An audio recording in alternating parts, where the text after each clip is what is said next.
I actually own a Toyota, so I'm excited about driving this car. Like, it looks like it goes fast.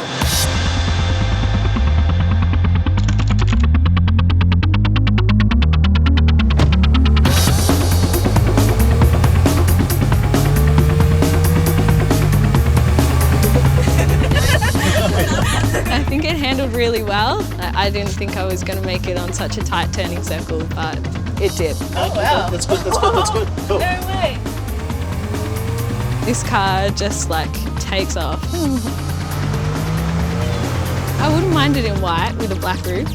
The rims, the rims are sick. We put it in cruise control and he took his feet off and it just slowed down automatically. It's like, whoa, that's next level.